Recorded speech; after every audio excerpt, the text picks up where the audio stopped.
Alright guys, we're back with Ellsworth Ainsworth Farnsworth III. What? Don't ask what happened to Ellsworth Ainsworth Farnsworth the first and second. Anyway, so just working around some distractions. I've got my friend Mark O'Mara is supposed to be looking for a home for this dog. And he has someone that wants it, but they don't have any money. And I said, honestly, Mark, I'm over these people that don't have any money that want, you know, to be a good-looking German Shepherd. Anyway, I don't know. Remind me, Crystal. I think we need to text him back because I was talking to him last night. I don't remember where the conversation ended. Anyway, so this dog has some fairly down, refined healing, and he's actually a lot more agile than you'd think for such a big dog. Heel.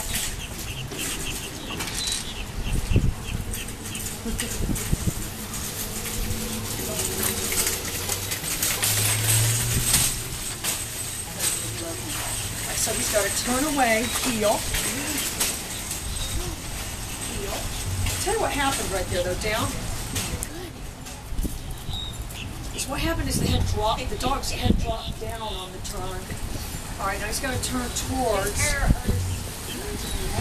Come across. I'm going to do my pager. This arm is going to remain stationary. Heel.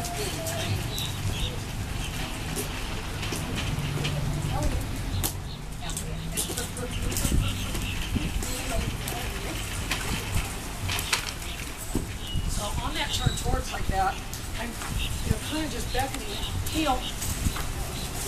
Down. Down.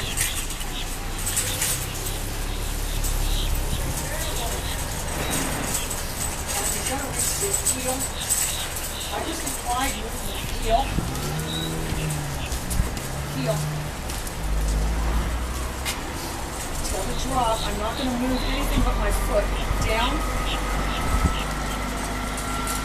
I'm going to resit him. I'm not going to move at all.